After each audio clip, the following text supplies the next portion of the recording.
Hey everyone, what's up? I'm Jack, this is Jill, and we're the Cynical Siblings. Today we're reviewing WandaVision, Season 1, Episode 9, the series finale. It was directed by Matt Shackman and written by Jack Schaefer. Yes, it was. All right, what are you drinking?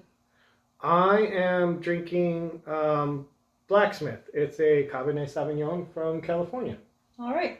And it's the first time I'm trying it, and it's fairly good. What are you drinking? I'm drinking my favorite beer, which is the Poet. It's an oatmeal stout from New Holland Brewers. It's a Michigan brewery. And nice. yeah. Cool. Yeah, I dig it. Cool. So, nice dark beer. What did you think of this episode in general? Yeah. So that's complicated because, of course, like if you talk about this episode, you're also talking about the whole series, at least in some ways. I thought that there were some parts that were really awesome, where they really wrapped some stuff up well, and it was really nicely done and clever and cool. I thought there were some parts that I felt kind of complicated about, and then there were a couple of just like really serious letdowns. Oh, excuse me, that beer. Anyway. Okay. What did you think about it? Well, I thought that this episode managed to exist in both time and space. Okay, that. Just for reference, that's never a good start. Go on. And that that I saw it, and it was definitely there. We are stating the vaguest possible facts. Yeah, not a good sign. I also thought that there were things about the episode that may or may not have been good, and things about the episode that may or may not have been bad. Yeah, so that is my opinion of this episode. Yeah. Yeah. All right. So let's that was all spoiler free. Let's get into the spoiler review. All right. All right. So, what did you really think of this episode? Yeah, it wrapped up a lot of stuff. There were some ways I really liked it. And the biggest thing for me was that the villains were such a letdown.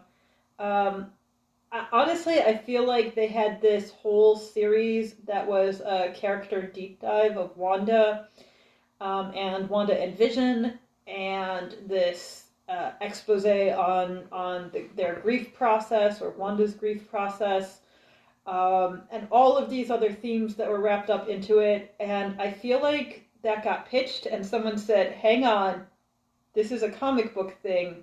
We need some villains, so let's just like graft on some villains. Like, Hayward's an idiot. Yeah, Hayward's. I was really hoping that we would find out that Hayward was actually playing three-dimensional chess the whole entire time. Yeah. And then by the end of this episode, I realized like he was just really bad at tic-tac-toe. Yeah, I That's kind of how I felt about Hayward. Like, okay, he's got some sort of hidden agenda, some sort of like special information or something that he's trying to achieve, or something that we're going to find out about in the season finale, and we're going to be like, wow, that guy is a terrible human being, and what a great character, what an interesting story. And instead, he's just an idiot. He was an idiot. He wants power. I guess. He thinks if he wipes the CPU on Vision, like CPU, like Vision is some kind of like, I don't know, stolen cell phone or something. Right. That like he's gonna have all the power. Right. Yeah. He wanted control over this weapon. He wanted to use the weapon to stop Wanda, I guess, and be the big hero. Mm-hmm. And that was it. Because she would play ball. Right. When he tried to manipulate her emotionally. Which arguably he was at least one of the catalysts for what ends up happening in Westview, since he antagonized her so badly when she was trying to have closure for her grief. So, yeah, that happened, and then he launches Vision, who gets whose entire Vision. Okay, first off, I love the scene in the library. I thought that was the best scene. The scene where Vision fights Vision while they're flying in the middle of the library. Right. Yeah, that's a great scene. I love that. And they had the debate that you and I mentioned we should have in the last episode about which Vision is the real Vision. Yeah, they actually kind of have a philosophical moment where one Vision's like, "Are you familiar with the ship of Theseus?" And the other Vision's like, "Of course I am." And then they have this philosophical debate. That's the best way, by the way, for two heroes to have a confrontation, is for it to end in a philosophical debate. I love that. Well, for Vision to understand how Vision functions, right? So I thought it was really cool because Vision keeps asking Vision, why are you doing this? What is your directive? And as soon as Red Vision understands it, Ghost Vision, I don't know, is he's able to challenge the logic of it. Right, right. Which totally makes sense for that character. So that's a moment of really understanding really those good characters. Character development. Really good character, really good storyline for that character. I love Vision versus Vision in the library. Up until the very end, we got to talk about that later. Right. But I want to stick with why Hayward's an idiot here. Well, but, part of this is that the fact that Vision can out-logic Vision, or they can at least agree on a certain logic, just explain or just highlights how bad Hayward is at trying to control the situation. Well, that's the problem, is that Vision operates, he's got a logical personality, effectively. If you can logically, confront Vision, and he's going to take facts as facts. Not, he's not dependent on just one directive. Because he's a self-aware, self-thinking entity. And this is something that I think Hayward doesn't understand, that just because he blocks some memories and puts a new directive in there does not mean that that Vision system is not able to cognitively work around that. He's a self-aware entity. So yeah, I really like the writing on that. And I just think it shows that Hayward's trying to create the ultimate weapon and does not take the time to actually understand that weapon. No. So he's just your run-of-the-mill, idiot who wants power. Right. I thought when he was trying to manipulate Wanda, when we saw the flashback in the last episode, Wanda goes and confronts him at Sword and is like, "I want to see the Vision's body." And he's like, "The Vision is here." And there's a lot of definite articles for Vision. And then he's trying to manipulate her to use her powers to, power him, re-empower Vision. And I thought, oh, maybe this guy's up to something more. Maybe he's got some intel, some sort of deeper agenda. No, he's just an idiot. He was just trying to turn Vision on so he had the best weapon, and was not smart enough to realize that you shouldn't take the grieving woman and try and manipulate her, the one with all the superpowers that can break you in half. Yeah, that's not a good idea. No. And then he continues to try to control the situation that he has no understanding of. Wanda is literally changing the fabric of space and time, and broadcasting a reality in the radio waves of the universe. And he thinks he can continue to manipulate that situation. So that was frustrating. And, Agatha was really disappointing too. When you told me about her from the comics, she sounded really interesting. Not 100% good, not 100% bad. Kind of this really interesting character. I think a lot of well-written witches are a little bit more in the middle, a little more chaotic good. No, she just wants to steal other beings' power. Right. That was apparently, as far as we know from this episode, right, we don't have anything outside this series on Agatha. Right. So, as far as we know, her entire intent was just, I steal power from the undeserving, and she's the one who decides who's undeserving, and then she gets the benefit of having that power. So, she's judge, jury, and executioner on other wizards and witches, and that's it. Yep. She's just I steal power. That's it.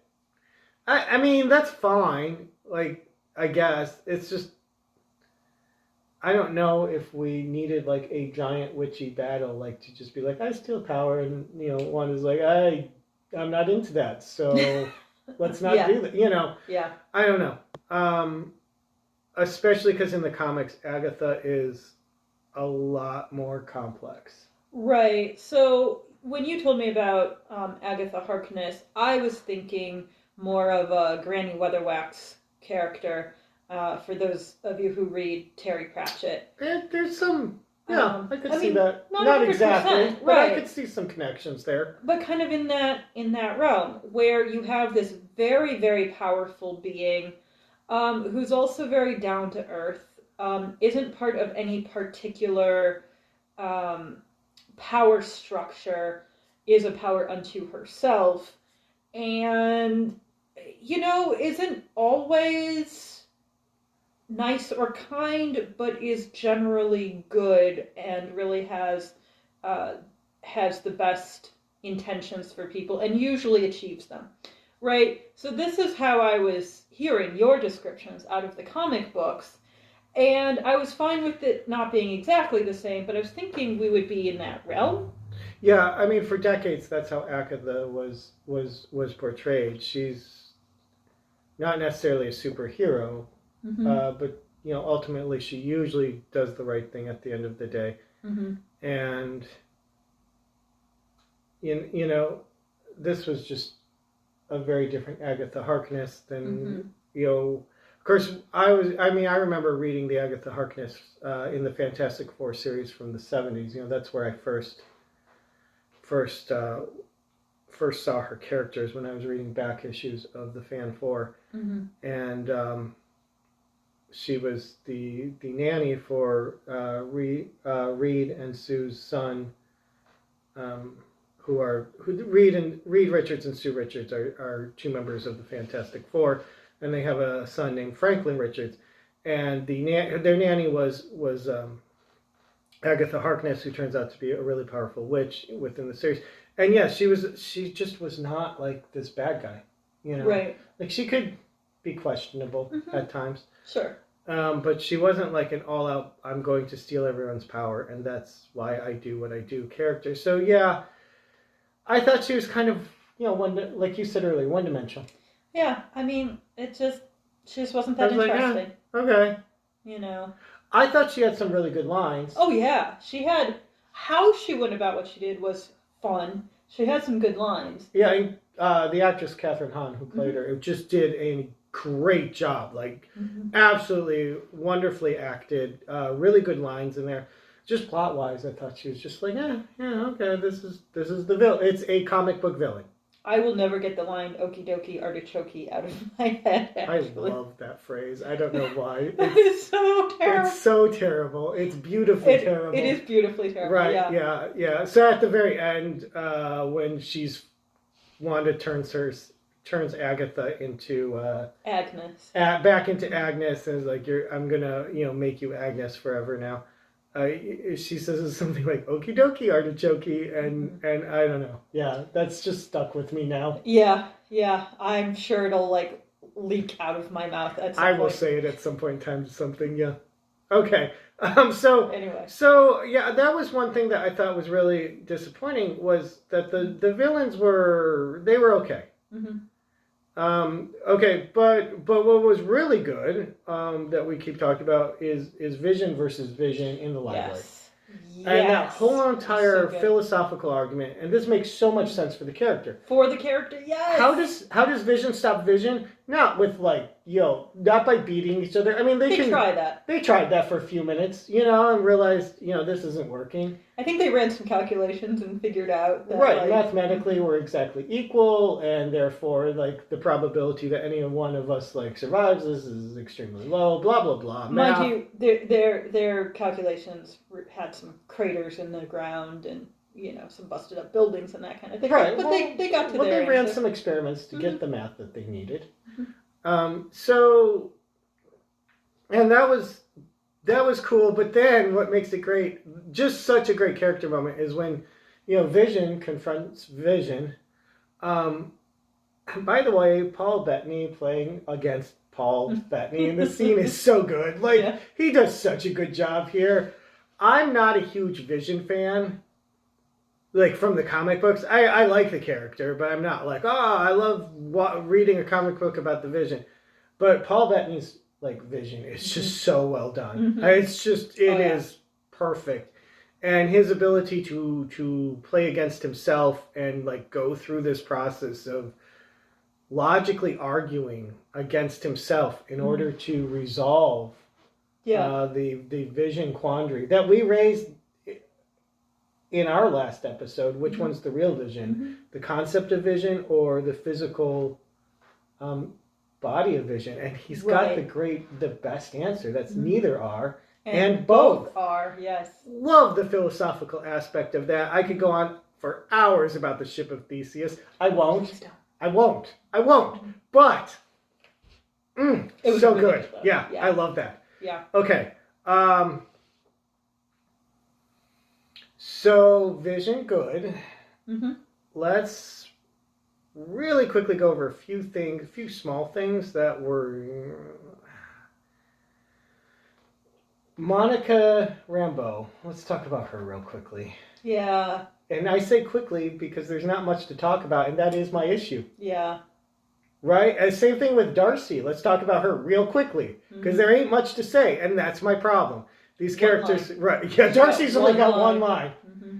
Darcy has been amazing throughout this season, and her series finale is just one line. Come on, you guys. I know.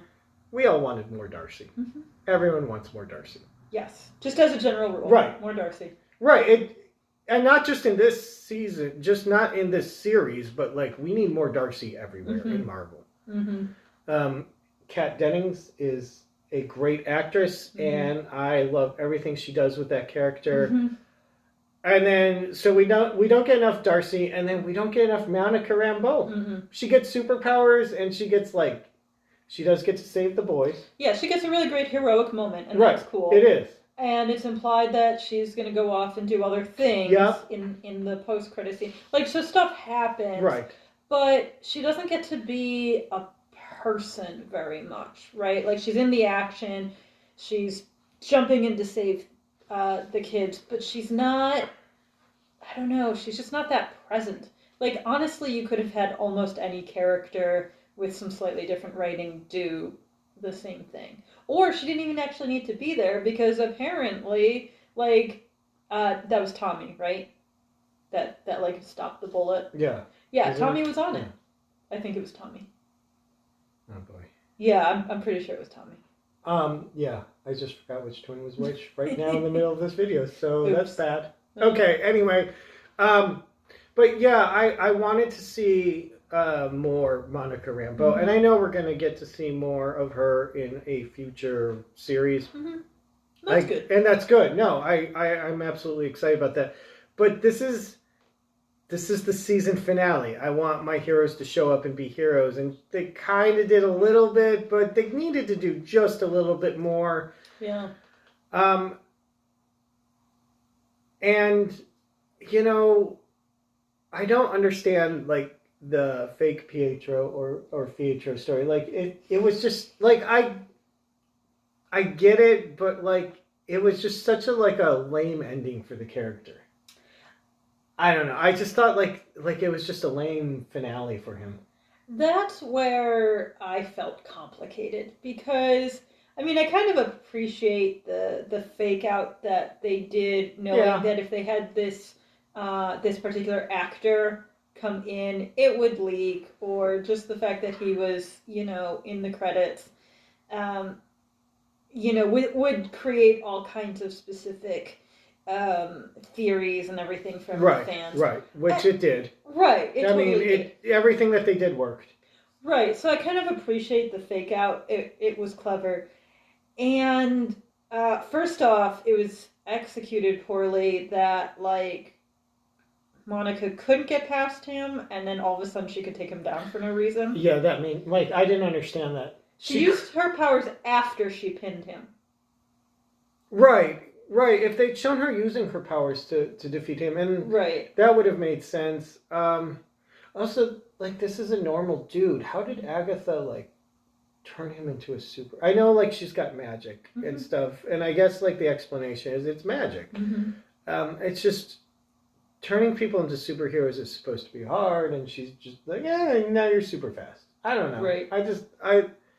It's a little too convenient for me, I guess. But I guess that's okay. There's magic involved, sort of, I guess. Yeah, I mean, that's where I feel complicated. It's just, why is it, like, if that's the case, and I know, like, no one's going to go back and try and figure this out, but then I have logic issues, like, okay, fine, she can create a superhuman with magic, but Thanos attacked, a while back. Why didn't Doctor Strange just go, okay, all of New York is a bunch of superheroes. I'm like the Sorcerer Supreme. You have super speed. You've got heat vision. You can fly. I don't know. Like, why not just do that and take out Thanos? Why, like if magic can do that, like, why? I don't know. So I just think that creates a logical conundrum within the Marvel Universe in terms of logistics. Yeah, and I mean, there is this way that Agatha moves into his house and is apparently keeping him in his own attic, which, given the rest of what's going on in Westview, isn't actually that unusual. So, yeah, and we find out that he's Ralph, so there's that. I don't know, that's one of those ones I feel complicated about, because I didn't hate it. I don't hate it, I don't know. It's just not. It was just so. Like, if you're gonna do that with the misdirection, which I'm okay with some misdirection. Just, like, make it really epic and good. Don't just be like, oh, and then we just sort of whatever. Like, that's Ralph, and that's done. Yeah, I just had this dude hanging out in his own attic. That's it. We're done. So I put some strings on him, and Right. Yeah, I don't know. I can let that one slide, but it wasn't great either. I'm okay with the fake out. I mean, I like, misdirection is a common part of a TV series. They like to throw misdirection into a show. I expect that. We see it all the time in shows. I'm not upset about that per se. I love Quicksilver, so I really did want it to be Quicksilver, and I love Evan Peters' portrayal of Quicksilver. So, I mean, like, the Marvel fan in me really wanted this to be Quicksilver, right? Like, I really wanted that, but I also understood that's probably not the direction that they would go, Having said that, not doing anything interesting with the character in this episode was just, I was like, I was hoping for something interesting, not just like, that's Ralph and, story over, done. Okay. Take the necklace off and now. Yeah, done. One thing I did really like, and this is kind of because I'm comparing it to the comic book storyline, but in the original comic book storyline, when Wanda has her twins, Agatha Harkness helps her through the process of realizing that the twins are actually demon spawn. But at the end of the story, to kind of resolve everything, I believe it's Agatha that wipes her memory. Because she can't deal with the pain of the fact that her children aren't really real. Right. I like the fact that in this, Wanda has her own agency and her own, takes her own action to realize that, like, she can't keep these children. And she makes the choices, and she doesn't have someone come along and go like, oh, you can't handle your feelings, let's wipe your memory. I like that. I thought it was much more empowering for the character. I think that they really, like, empowered Wanda in that way, forced her to face some tough decisions. I did like those parts. Oh yeah. I mean, that's kind of what this story actually is, which is why I think that they did focus in on the strength of that. I think that they did that part well. I think they needed to trust themselves with that a little bit more, rather than kind of tacking on these extra villains and elements that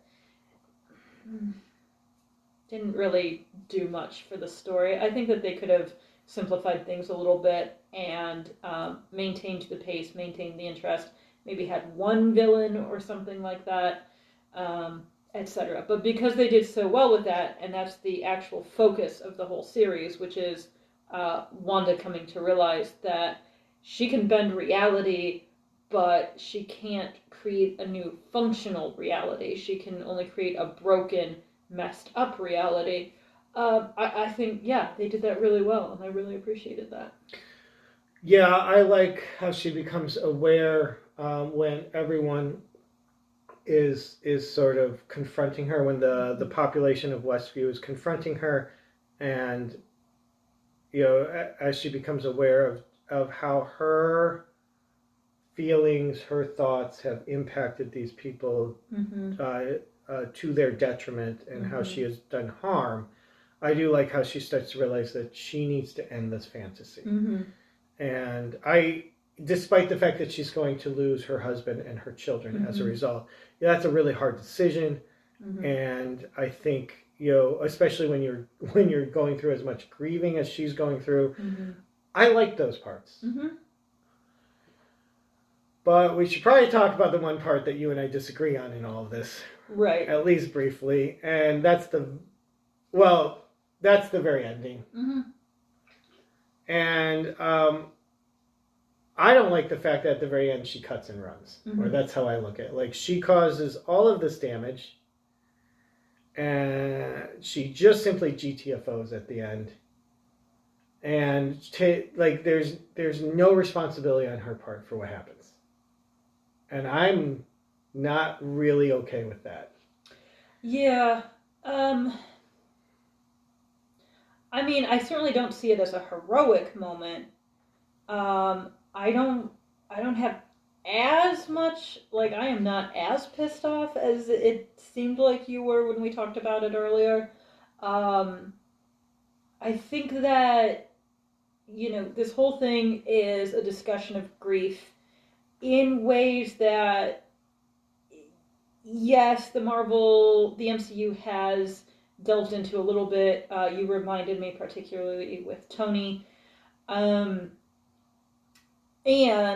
having an adventure flick really focus in this deeply on grief and trauma for this amount of time is pretty unusual. So I see it as maybe another way that the writing fell a little flat, or as an experiment, a part of the conversation, less than, it's just the worst decision she ever could have made, and it makes her a horrible, horrible, horrible person. I mean, she's already, cut her own heart out to end this, and let the people go back to what they're doing. Could she have done more? I don't know if she could have in that moment. I don't know if she could have done more. I'm just saying, she didn't try. She causes all this harm and damage, and then she's like, okay, well, I ended the damage, or I stopped causing more harm, and now I'm out. I think she should have done something. And I don't know what that something is. I'm not saying, I just think, at that moment a superhero steps up and tries to do something to take responsibility for the damage that they've done. And I just don't like that the writers didn't have her even do anything. Okay, I'm just going to go into my own personal little space. And, and I get it. She's got a lot to learn about how her powers work. She has a lot to figure out about what it means to be a Scarlet Witch. I get that, and that's all really important. There needed to be some responsibility for her, some way within the story for her to take responsibility for her actions. And I didn't see that, and I don't like that that's not there. Part of being a hero is taking responsibility. I don't know. I feel really conflicted about it because I still don't see what she could have done that would have actually mattered. Now, arguably, if she had just stayed around and tried, that would have been more. I don't know. I feel like sometimes that's not always the best option. Um, Yeah, I agree. Like staying around and just doing more isn't necessarily a best option, but at least you're taking some level of responsibility. Like there is no best option here, right? mm-hmm. Like these people have been the people of Westview have been mentally, emotionally traumatized. You can't just stick around and be like, well, now I want to try and figure out how to be your friend. Yeah, you can't do that. Right. Yeah, Or that's not I'll an option. rebuild the town and now everything's fine. Right. Yeah, You that know? And I'm won't really work glad they either. didn't go that Oh, route because yeah. we've seen that in the 80s and 90s. Yeah. I put it all back together, we're good. Everyone should be happy now. No, I like the fact that when she So- walks through town, everyone's staring at her like she's a pariah. Well, only Because she is. You know, that's a really appropriate response. I like that, but I did some sentiment of a sense of responsibility to these people, or some sentiment that she wants to do something to help them recover. I don't something. It didn't have to be big, but there was nothing, and I didn't like that. Yeah, I don't have as big of a feeling as I think that you did around that.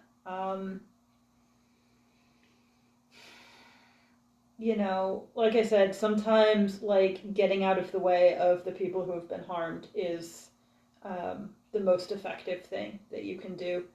An apology?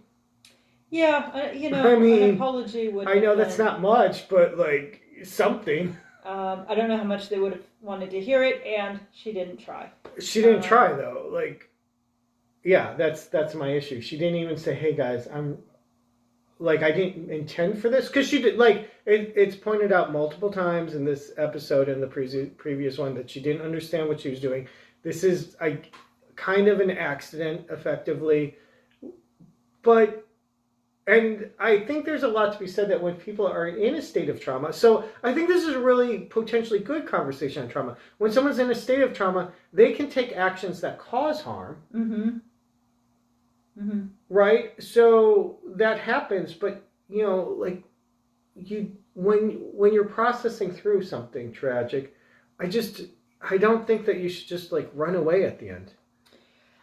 I mean, so this was an interesting look at all of this, because when she faces what she's been doing, and we agreed that the timeline was unclear, I believe that she actually faces what she's been doing around 24 hours after she starts to figure out really what she's doing, right? So up until that point,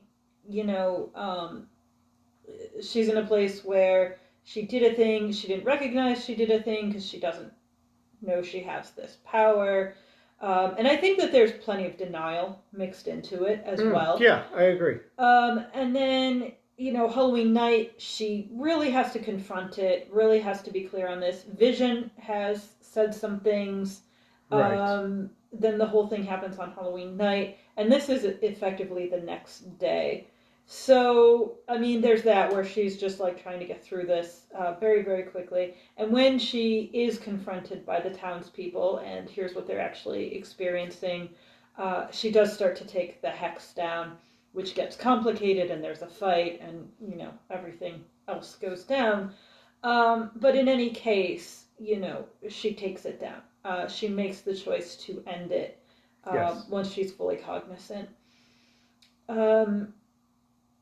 I mean, that's all a that's big good. deal. I That's thought, a really big deal. I thought all of that was really good story writing. I just wish we had something at the end where she at least said sorry. I mean, I know that might come off as being like a little bit like not enough or a little bit hollow, considering the extent of damage that was done. But there was just nothing at all, and I didn't like that part. Yeah, and we also had the conversation that, the series ended, which you're taking to mean that the entire plot line with Westview is completely over and done with, and they will never deal with it again. With the MCU, I can't see it that way, so I don't know if I just the think next that step will happen. yeah, I'm not okay with like the argument of like, well, we'll fix that in the next series. I don't know that it's fixing though, because sometimes in the moment, like there isn't a thing you can do in that moment. I do agree. Like sometimes there's no like good options.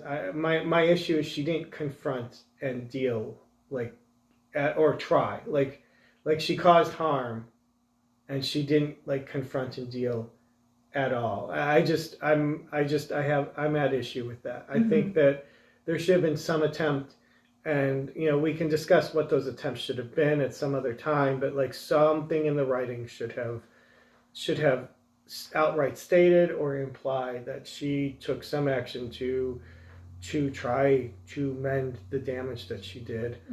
I understand that when people are in a state of trauma, they can cause damage to the people around them, but part of the healing process, I would think, is rectifying and healing those relationships, and we don't see any of those pieces here. So there's this amazingly great conversation about trauma and working through it, and then kind of just this like really sudden, okay, I'm done, I'm out kind of ending, and I don't think that's realistic. I don't think that's real. I think if they never bring it up again, I will agree.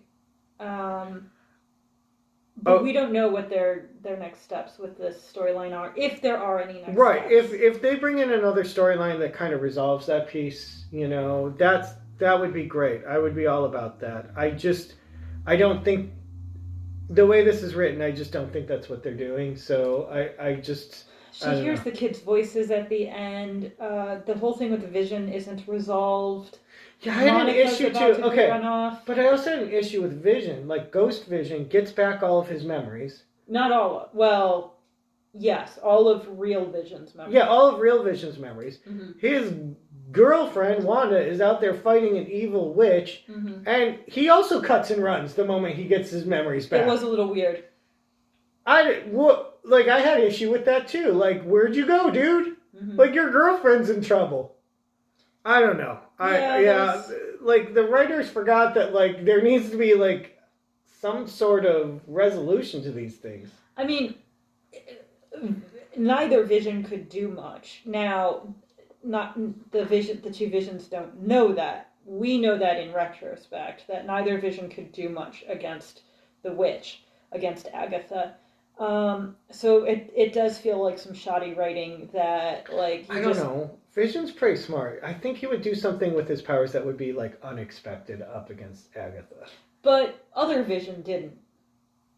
Right? So he tries, and Wanda just like sends him back down. And so I like that. Right. Right. I thought that was a good, like, really quick explanation for why Vision's not in the final fight. Yeah, that's fine.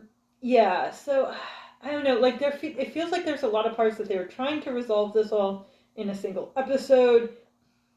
And I don't know, they're trying to bring all of these like comic book elements of like good guys and bad guys and all of this into a story that didn't need a lot of that. I mean, I think that we needed a little to push things forward, but I don't think we needed as much as they kind of like grafted on. And I think that Vision running away, real fake ghost white guy Vision, I don't know, the Ghost Vision. Ghost Vision. Ghost Vision.